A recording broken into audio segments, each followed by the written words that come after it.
축복하며 기도하옵나이다. 아멘.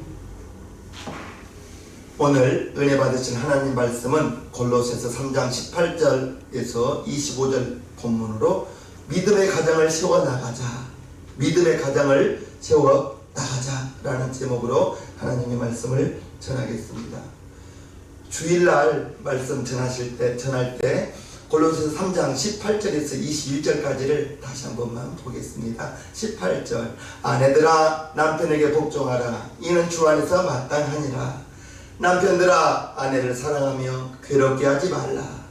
자녀들아 모든 일에 부모에게 순종하라. 이는 주 안에서 기쁘게 하는 것이니라. 아비들아 너희 자녀를 경록게 말지니 낙심할까 함이니라. 18절에서 21절 본문으로 주일날 그리스도인의 가정생활이라고 말씀을 전했습니다. 아내는 남편에게 복종하고요. 이것이 주 안에서 마땅하다 했습니다. 남편들은 아내를 사랑하며 괴롭게 하지 말라고 했습니다. 20절에 자녀들은 모든 일에 부모에게 순종하라 했습니다. 이것이 주 안에서 기쁘게 하는 것이라 했습니다. 아비들아 너희 자녀를 경록게 말지니 낙심할까 함이니라. 이렇게 말했습니다. 가정생활이 참 힘듭니다. 부부가 만나서 20년 30년 다른 가정에서 태어났습니다. 그리고 부부로 이제 생활을 하며 가정을 꾸려 나갑니다. 가정을 만들었습니다. 저와 여러분들이 만들어 나가는 가정이 오늘 말씀의 제목처럼 믿음의 가정으로 세워 나가기를 간절히 바라옵나이다.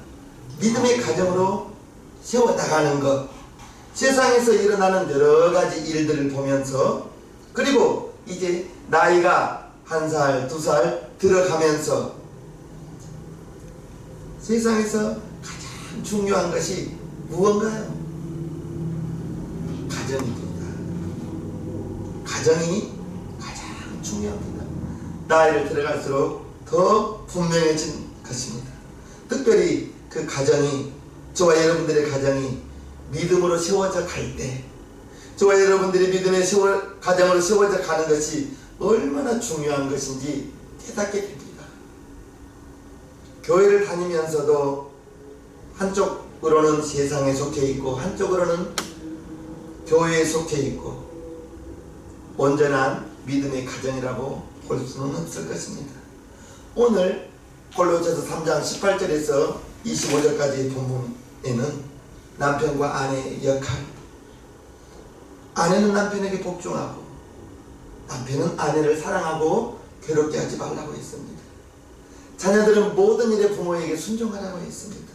부모와 자녀 간에, 부모는 자녀를 노엽게 하지 말라고 했습니다. 낙심한다고 했습니다.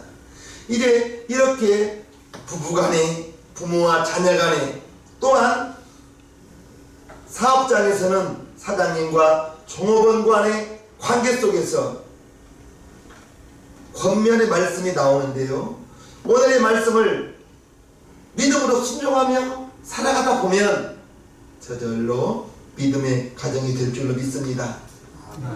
가정은 남자와 여자가 결혼하여 자녀를 낳고 자녀가 성장해 가면서, 그리고 이제 그 자녀는 부모를 떠나기까지 함께 살아가는 공간입니다. 최근에는 결혼하지 않는 독신의 가정이 많이 있어요. 나홀로 가정이죠. 1인 가족. 또는 가끔 뉴스를 통해서 나오는 걸 보면 남자와 남자가 결혼해서 가정을 꾸리기도 하고, 여자가 여자가 만나서 가정을 꾸리기도 하는 동성 이런 가정도 있지만, 특별한 경우이겠습니다. 정상적으로 남자와 여자가 만나서 자녀가 이렇게 태어나고 성장해 가는 그러한 보통의 가정이 훨씬 많죠. 바울 당시의 가정에 대한 권면의 말씀이 2023년을 살아가는 저와 여러분들에게도 그대로 해당된다고 생각합니다. 아내는 남편에게 복종하고요, 남편은 아내를 사랑하고 괴롭히지 않아야 된다는 것입니다. 성경에 보면 인류 최초의 가정은 아담과 하와의 가정입니다. 아담과 하와의 가정은 하나님께서 직접 만들어 주셨습니다. 하나님께서 보시기에 아담이 혼자 독채하는 것이 보기에 좋지 않다고 창세기 2장 18절에 말씀하고 있습니다. 여호와 하나님이 가라사대 사람의 독채하는 것이 좋지 못하니 내가 그를 위하여 돕는 배필을 지으리라 하시니라. 아담이 혼자 있는 것이 보기에 좋지 못하였다. 그래서 아담을 돕는 배필을 지으리라 하여 아담을 잠들게 하고 아담이 갈빗대를 취하여 사람을 만들었는데, 여자를 만들었는데 그 여자의 이름이 하와라고 성경은 말하고 있습니다. 아담 주변에 많은 동물들이 암수가 모여서 살고 있었습니다. 그런데 아담은 자기의 속마음을 더 놓고 이야기할 수 있는 그러한 상대가 없었기 때문에 하나님이 독처하는 것이 보기에 좋지 못하여 아담을 위하여 돕는 배필 하와를 창조하여 아담에게 이끌어 오셨습니다. 하나님께서 의도한 가정이 남녀가 결혼하여 자녀를 낳고 살아가는 것이 하나님이 원하는 것이었습니다. 창세기 1장 27절과 28절을 보면 하나님이 남자와 여자를 창조하시고 그들에게 복을 주시고, 무엇을 주시고요? 복을 주시고 생육하고 번성하고 땅에 충만하라, 땅을 정복하라, 이렇게 하나님이 사람에게 복을 주셨습니다.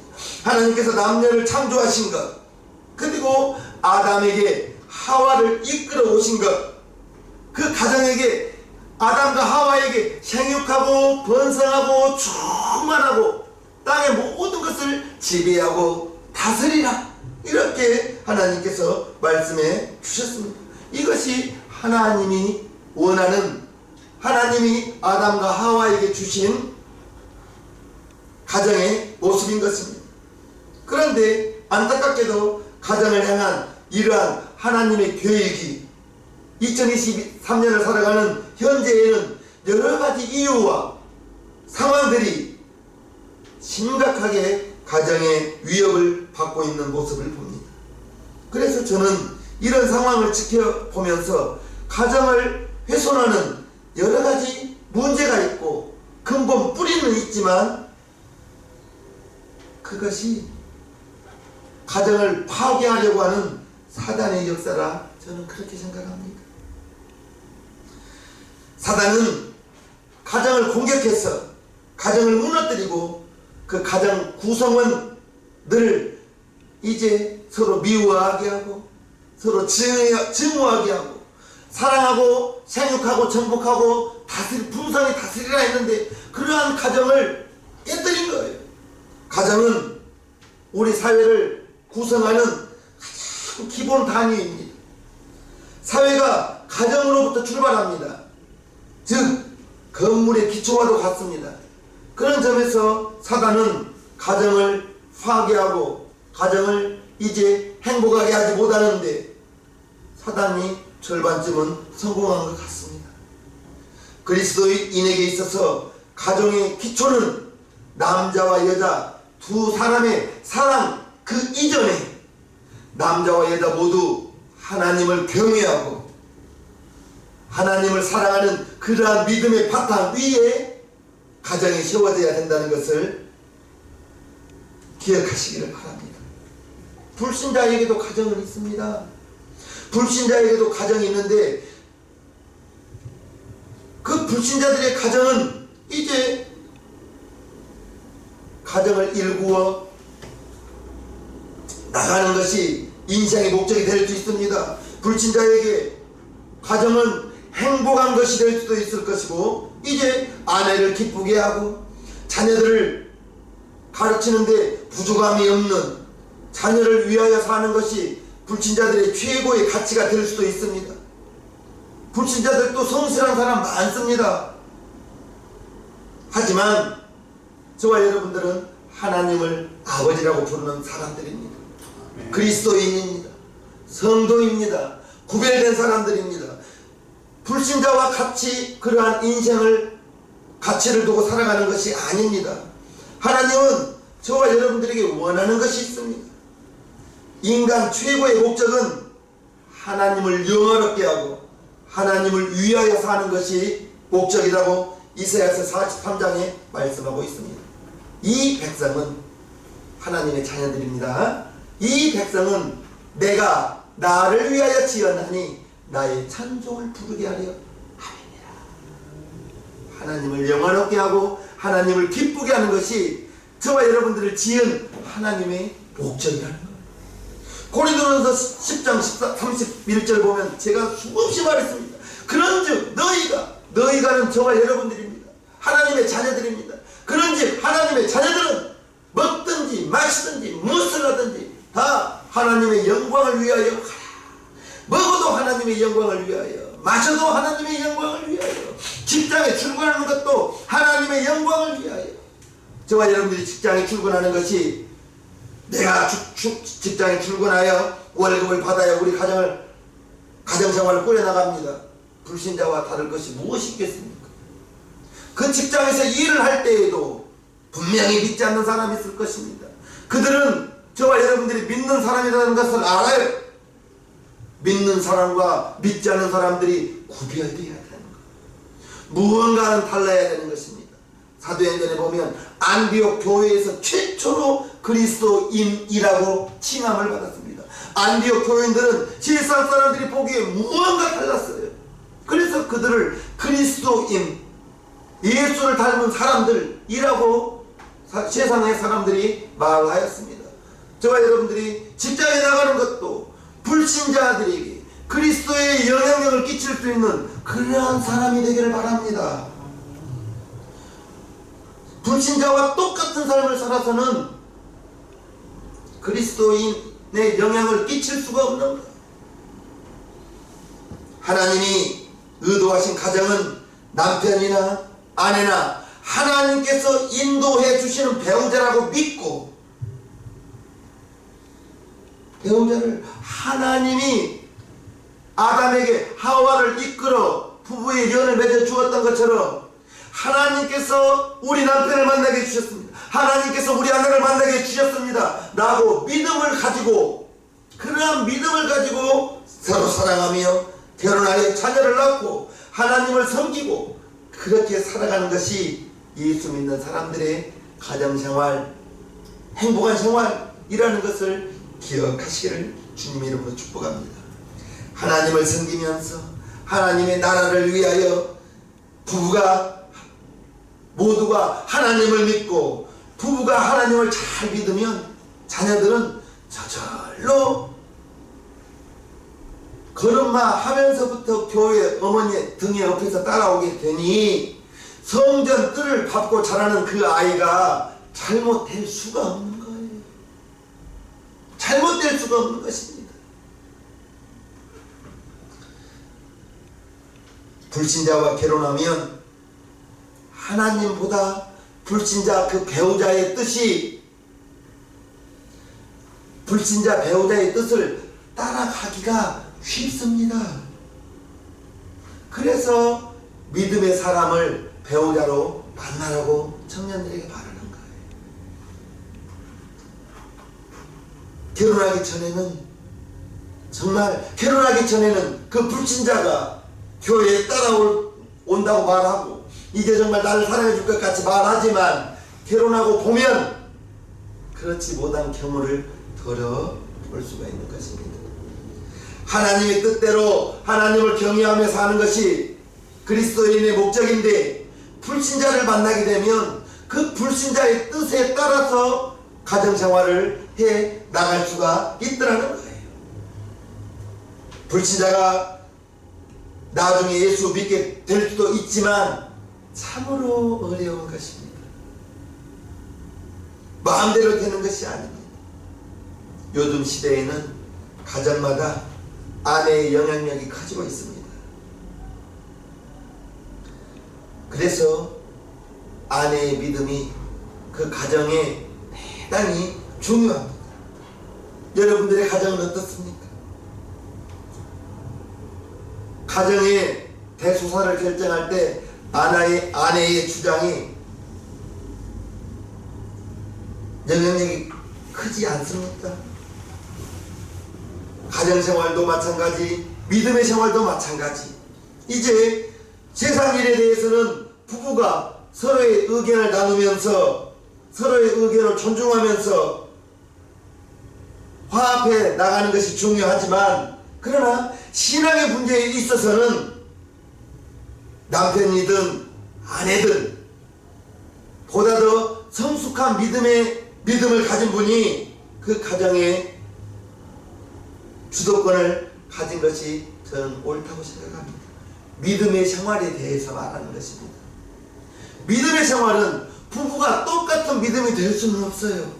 누군가의 믿음이 조금은 더 장성한 믿음이 될 것이고, 조금이라도 더 든든한 믿음이 된다면, 그분이 남편이든 아내든 믿음의 생활은 조금 더 믿음이 성숙한 사람이, 조금 더 믿음이 든든한 사람이 믿음의 생활에 대해서 주도권을 가지고 살아가는 것이 서로에게 유익이 될 것입니다. 믿음이 연약한 사람이 믿음의 주도권을 가지고 살아갈 수는 없습니다. 아이가 어떻게 어른들을 인도할 수가 있겠습니까? 성숙한 믿음을 가진 사람은 배우자나 그 가족 구성원들을 그들의 믿음이 자라기를 바라면서 그들을 더 잘 섬기고 그들의 의견을 무시하지 않으면서 오늘날의 가정이 이제 믿음의 가정으로 세워나가기 위해서는 믿음의 터 위에 기도로 땅을 파고 구덩이를 만들어 가정이라는 나무를 심는 것과 같습니다. 믿음의 터 위에 기도로 땅을 파고 구덩이를 만들어 가정이라는 나무를 심는 거예요. 나무를 심었다고 나무가 저절로 자라던가요? 때에 맞게 물도 줘야 되고요, 때에 맞게 비료도 주어야 되는 것입니다. 그래야 건강한 나무가 자라는 것처럼 가정이라는 나무를 심은 다음에는 부부가 서로 사랑하고 무엇보다도 신뢰할 수 있어야 되는 것입니다. 남편과 아내가 서로 간에 비밀이 있어서는 안 되는 거예요. 믿을 수 있어야 되는 것입니다. 믿음 위에, 신뢰 위에 신뢰가 깨지면 그 가정은 행복할 수 없을 것입니다. 나무를 심어놓고 그냥 방치해 둬버리면 나무는 말라 죽을 거예요. 가정의 근본이 되는 부부에게도 시간이 지남에 따라 가뭄이 다가올 수도 있고 무더위도 다가올 수가 있을 때, 그럴 때 물도 주고 그늘도 만들어주고 서로가 서로를 귀하게 여기고 서로가 서로를 귀하게 여기면서 서로 섬기면서 이런 아내 만나게 해주셔서 감사합니다. 이런 남편 만나게 해주셔서 감사합니다. 서로 행복하다고, 서로가 서로를 위하면서 서로가 행복하다고 말하면서 서로가 서로에게 그러한 감정을 느끼게 해줄 필요가 있다고 생각합니다. 자녀를 양육하는 데 있어서는 인내가 필요하죠. 지혜가 필요합니다. 부모는 자녀가 대학에 들어가기까지 무엇보다도 공부가 중요하다고 생각하기 쉽습니다. 부모는 먼저 이 세상을 살아보니 부모의 입장에서 좋은 대학에 들어가서 좋은 직장을 잡아 안정된 수입을 얻을 수 있기 때문에 공부 잘하는 것이 대단히 중요하다고 생각합니다. 그러나 자녀의 입장에서는 매우 힘이 듭니다. 공부 못할 때 부모보다 더 힘든 것은 공부 잘하지 못한 자녀가 더 힘듭니다. 자녀가 더 힘듭니다. 그래서 부모와 자녀 간의 갈등이 생기기도 하는 것입니다. 부모와 자녀 간의 갈등이 있을 때 자녀의 의견을 무시하면 안 돼. 네가 뭘 한다고 그러니? 안 됩니다. 자녀의 의견을 들어주셔야 되는 것입니다. 책망해서도 안 되는 것입니다. 좋은 결과를 얻을 수 없습니다. 책망하고 자녀의 의견을 무시하고 그러면 그 자녀는 부모로부터 점점 멀어져 갈 거예요. 그 자녀가 커서 독립하면 그래서는 안 되지만 남남처럼 될 수도 있습니다. 부모는 자녀의 마음을 헤아리고 나중에 후회하지 않도록 준비를 잘하는 지혜를 발휘해야 될 줄로 믿습니다. 아멘. 아브라함이 받은 복은 이삭이 받았고, 이삭은 야곱과 야곱의 12아들에게로 복이 이어져 내려갔습니다. 여러분들이 하나님을 잘 섬기면 아브라함이 받았던 복을 이삭이 받은 것처럼 여러분들이 하나님을 잘 섬길 때 여러분들의 자녀는 여러분들이 하나님께 받은 복을 그 자녀에게도 그대로 이어져 갈 줄로 믿습니다. 여러분들이 하나님을 잘 섬김으로 말미암아 여러분들의 자녀들이 하나님의 신령한 복뿐 아니라 이 땅에서도 잘 되고 하나님을 잘 섬기면서 한평생 당연히 복을 받아서 인생 후반이 잘 되고 자녀들도 잘 되기를 간절히 바라옵나이다. 아멘. 잘 된다는 것은 세상에서 편안하게 행복하게 산다는 것뿐 아니라 여러분들의 믿음이 자녀에게 이어져 갈 때 사랑하는 자여 너의 영혼이 잘된 같이 너의 범사가 잘 된다는 것을 기억하시고 제 생각에는 예수님 잘 믿고 영육간에 건강하고 성실하게 살면서 하나님께서 주시는 복을 받아 누리면 그 정도면 행복하지 않겠나 생각합니다. 부모의 믿음이 자녀들에게 잘 이어져 가는 것 먼저 믿는 부모로서 대단히 중요한 일입니다. 믿음이 이렇게 줄 수 있는 것이면 얼마나 좋겠어요. 여기 믿음 받아라 라고 자녀에게 줄 수 있으면 얼마나 좋겠습니까? 그렇게 믿음은 물려주는 것은 아니거든요. 믿음의 부모들이 가장 중요한 책임이 자녀에게 믿음을 물려주는 것, 믿음의 생활을 할 수 있도록 자녀들을 잘 이끌어주는 것 매우 중요합니다. 아브라함 때에 아브라함을 하나님께서 부르시고 믿음의 가정을 세우고 이제 이스라엘 나라를 세웠는데 그의 후손들 여호수아 이후에 가서는 심각하게 불신앙적인 모습들이 성경에서 나타납니다. 결국은 아브라함의 후손들이 나라가 망하고 포로 생활을 하게 되는 것을 성경을 통해서 확인할 수가 있습니다. 가정을 이루고 살아가는 부부들은 믿음의 순종을 할 수도 있고요, 의심의 불순종을 할 수도 있는 것입니다. 선택은 우리가 하는 거예요. 믿음의 순종을 하든 의심의 불순종을 하든 부부는 서로 밀접하게 영향을 받습니다. 한 사람이 그릇된 길로 갈 때 여보 그것은 잘못된 길이에요 라고 권면해 줄 수 있어야 되는데 사도행전 5장에 보면 아나니아와 삽비라 부부가 한마음이었습니다. 성령을 속였습니다.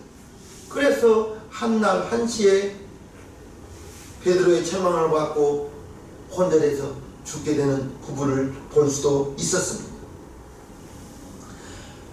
하와로 인해서 아담도 선악과를 먹고 하나님이 먹지 말라고 여긴 선악과를 먹음으로 말미암아 죄를 범하고 아담과 하와의 부부의 신뢰가 깨지고 불행한 가정이 되었습니다. 하나님께서 아담에게 묻습니다. 어찌하여 네가 선악과를 따먹었느냐?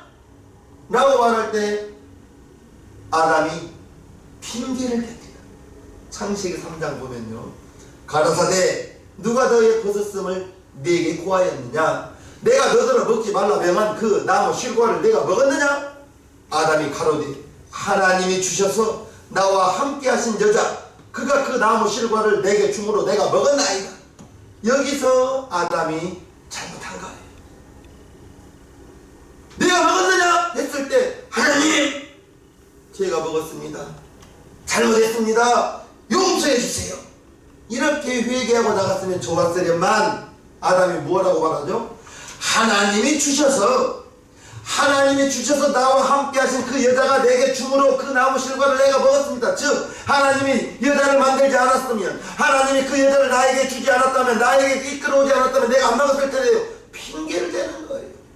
우리는 핑계대지 맙시다. 핑계대지 맙시다. 잘못했으면 하나님 잘못했습니다. 죄송합니다. 용서를 구하면 됐을 텐데 하나님이 창조하신 그 여자가 그 실과를 내게 주므로 내가 먹었네요. 하나님이 여자를 만들지 않았으면 여자가 나에게 없었을 텐데 그러면 내가 실과를 먹지 않았을 텐데 이렇게 핑계를 대고 자기의 잘못을 핑계를 대고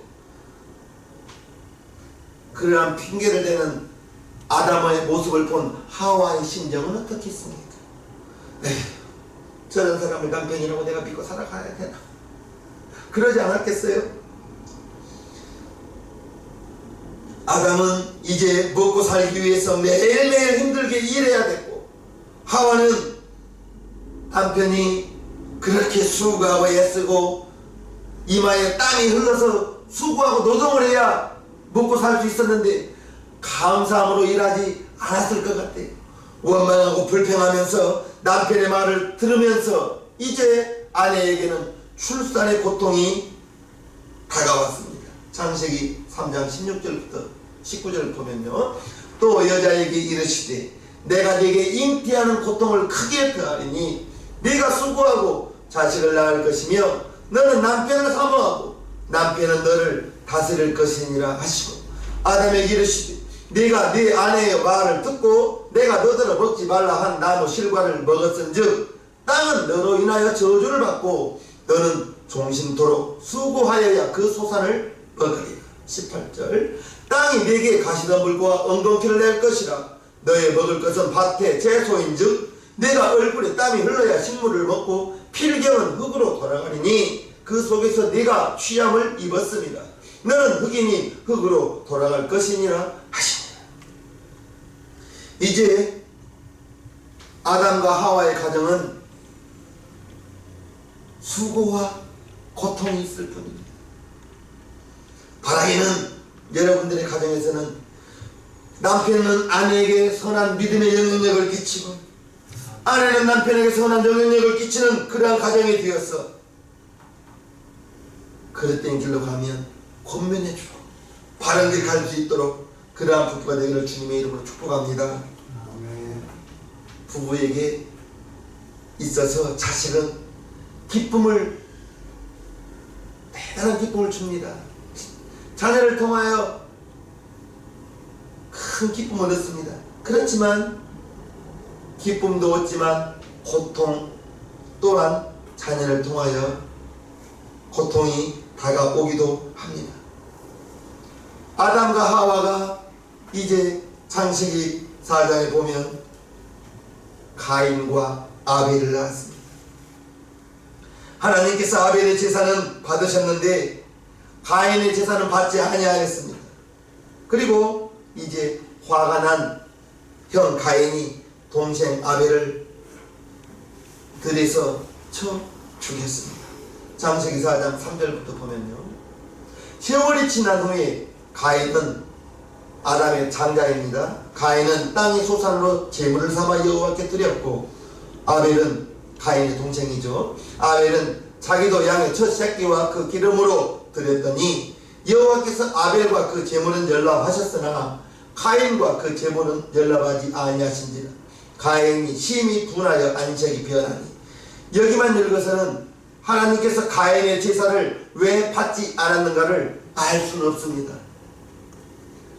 어떤 이는 아벨은 양의 새끼를 드렸고 가인은 곡식을 드려서 받지 않았다고 하는데 그것은 옳은 대답이 아닙니다. 6절을 보겠습니다. 여호와께서 가인에게 이르시되 네가 분하여 하면 어찜이며 안색이 변하면 어찜이며 네가 선을 행하면 어찌 낯을 들지 못하겠느냐. 선을 행치 아니하면 죄가 문에 엎드리느니라. 죄의 소원은 네게 있으나 너는 죄를 다스릴지니라. 8절요. 가인이 그 아우 아벨에게 고하니라. 그 후 그들이 들에 있을 때에 가인이 그 아우 아벨을 쳐 죽이니라. 제사를 받지 않는 것과 가인이 아우를 쳐서 죽였어요. 이유를 여기만 읽어서는 알 수 없어요. 그런데 요한일서 3장 12절을 보면 하나님의 가인의 제사를 받지 않는 이유와 동생 아벨을 쳐 죽인 이유가 요한일서 3장 12절에 나옵니다. 가인같이 하지 말라. 저는 악한 자에게 어디에 속했다고요? 가인이 악한 자에게 속했다는 거예요. 악한 자에게 속하였기 때문에 그가 드린 제사를 하나님이 받지 않았습니다. 악한 자에게 속하여 그 아우를 죽였으니 어찐 정도로 죽였느냐. 자기에게는 악하고 그 아우 행위는 의로움이라. 악한 자에게 속하였기 때문에 가인의 제사는 받지 않았습니다. 악한 자에게 속하였기 때문에 그 아우를 죽였어요. 창세기에서는 알 수 없었지만 요한일서 3장에 가니 가인이 악한 자에게 속하여 드린 그 제사를 하나님이 받지 않았고 가인이 악한 자에게 속하였기 때문에 그 동생 아벨을 죽였다고 이렇게 성경은 말하고 있습니다. 가인이 동생을 죽인 죄로 이제 가인은 부모와 함께 살 수 없었어요. 부모를 떠나서 떠돌이가 되어야 했습니다. 어머니 하와는 하루아침에 두 아들을 잃어버렸습니다. 두 아들을 잃은 그 하와의 마음은 어떻겠습니까?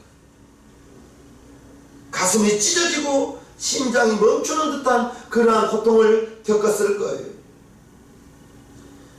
바라기는 여러분들의 가정이 믿음의 가정으로 세워나감으로 말미암아 부모의 행복은 자녀간에 화목하는 것이 부모의 행복입니다. 아멘. 큰아들과 작은아들이 다투었을 때 부모가 누구의 편을 들겠어요? 분명히 누군가는 49요 누군가는 51일 거예요. 그렇다고 49 아들을 책망할 수 없고 그렇다고 51 아들을 두둔할 수 없는 것입니다. 여러분들의 가정의 자녀들이 자녀간에 화목하고 우애가 넘치는 그러한 가정이 되기를 주님의 이름으로 축복합니다. 아멘. 자식은 부모로부터 독립해서 자기의 인생을 살아갈 수 있습니다. 그러나 부모는 자녀를 출가시킨 후에도 마음속에 담고 살아가는 것이 부모입니다. 제 나이가 50이 넘었고 우리 사모님 나이가 50인데 지금도 저의 부모님이나 우리 처가 어른들의 부모님들이 저희들을 생각하기를 참 끔찍하게 생각합니다. 너무 죄송하고 고맙고 감사하기도 하죠. 야, 내 나이가 이렇게 됐는데도 나를 이렇게 생각해 주시나. 우리 사모님이 이렇게 나이가 되었는데도 장모님께서 우리 아내를 이렇게 생각해 주시나. 집사님도 그렇죠? 장성했음에도 불구하고 부모는 그 자녀를 위해서는 뭐라도 하고 싶은 것이 부모의 마음인 거예요. 그러나 자녀는 부모를 떠나게 되어 있는 것이 성경적인 것입니다. 부모가 되면 그렇다는 것을 이제 조금 알게 되겠어요. 결혼해서 자식을 낳은 장년들은 이제 제 말을 조금이라도 이해할 수 있을 것입니다. 아담과 하와가 죄를 지어서 인생이 망가지는 데는 자식들의 인생이 결코 행복하지 않았다는 것입니다. 이제부터라도 우리는 저와 여러분들이 이 방송을 보시는 분들은 하나님을 잘 섬김으로 말미암아 하나님을 잘 섬길 때 아내는 남편에게 복종하고 남편은 아내를 사랑하고 괴롭게 하지 말고 자녀는 모든 일에 부모에게 순종하라 했으니 이러한 관계 속에서 하나님의 영광이 드러나고요. 서로가 서로를 귀하게 여기고 하나님이 우리 남편을 만나게 해주셨습니다. 하나님이 우리 아내를 만나게 해주셨습니다. 그리함으로 말미암아 믿음의 선물 자녀들을 얻었습니다. 그 자녀들끼리도 서로가 서로를 사랑하면서 우애가 넘치는 그러한 사랑이 넘치는 그러한 행복한 가정 구성원들이 되기를 주님의 이름으로 축복합니다. 아멘. 구약성경 열왕기서 역대서를 읽어보면 하나님께서 믿음으로 살아간 다윗을 위하여 솔로몬이 복을 받습니다. 솔로몬이 죄를 지었음에도 불구하고 그 아비 다윗을 생각하여 솔로몬에게 형벌을 내리지 않고 솔로몬의 아들에게 벌을 받는 것을 볼 수가 있습니다. 솔로몬의 아들 르호보암이 고난을 당했습니다. 그러므로 부모는 사랑하는 자녀를 위해서 내가 신앙생활 잘하면, 여러분들이 신앙생활 잘하면 아브라함의 복이 이삭에게로, 이삭의 복이 야곱에게로, 야곱의 복이 12 아들에게로 복이 이어졌던 것처럼 저와 여러분들이 하나님을 잘 섬김으로 말미암아 믿음의 가정을 세워나갈 때 우리의 자녀들은 저절로 믿음의 생활 해나갈 줄로 믿습니다. 아멘. 믿음의 가정을 세워나가기 위해서는 부부 사이에도 지켜야 할 계명이 있어요. 아내는 남편에게 순종하고요, 남편은 아내를 사랑하고 괴롭게 하지 말라 했습니다. 부모와 자녀 간에도 자녀는 모든 일에 부모에게 순종하라 했으니 그것이 주 안에서 마땅하다 했습니다.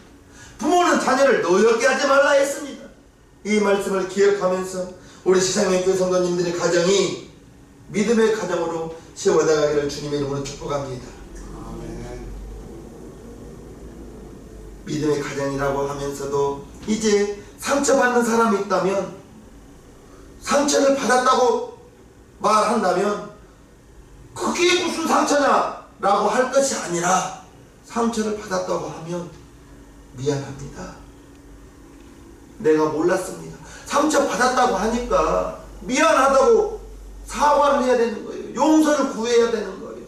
5살짜리 아이가 돌을 던졌지만은 장난으로 돌을 던졌는데 돌을 맞는 개구리는 생명이 왔다 갔다 하는 겁니다. 믿음의 가정을 세워나가기 위해서 분명히 자신의 잘못이 있다면 그것을 인정해야 되는 거예요. 그리고 사과하고 용서를 구해야 되는 것입니다. 그게 무슨 큰소리 칠 것이 아니라, 자존심을 내세울 것이 아니라, 가정 구성원, 남편은 아내에게, 부모는 자녀에게, 자녀는 부모에게, 아내는 남편에게 서로가 서로를 귀하게 여기면서, 그것이 우리의 기도 제목 되기를 주님의 이름으로 축복합니다. 오늘 말씀의 제목입니다. 믿음의 가정을 세워나가자. 믿음의 가정을 세워나가자. 그리하면 이 세상 살면서도 정말 애쓰고 수고해서 밖에 나가서 일하고 들어왔을 때 가정이 냉랭하고 서로가 서로를 정말로 증오하고 미워하고 그러한 가정에서 무슨 쉼이 있겠습니까?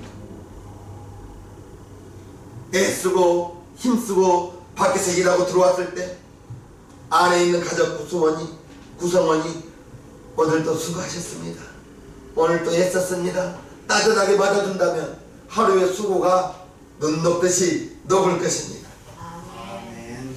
믿음의 가정을 세워나가기 위해서는 무엇보다도 우리 주님의 도우심이 필요합니다. 우리 주님의 도우심이 필요하고, 최선을 다하여 가족 구성원끼리 주님이 우리를 사랑으로 섬겼듯이 가족 구성원 서로 간에 서로를 섬기며 사랑하며 나아가는 믿음의 가정으로 세워 나아가는 은혜와 복이 있으시기를 주님의 이름으로 간곡히 축원하옵나이다. 아멘. 찬송가 204장을 하나님께 올려드리겠습니다. 예수로 나의 구주 삼고 찬양합니다.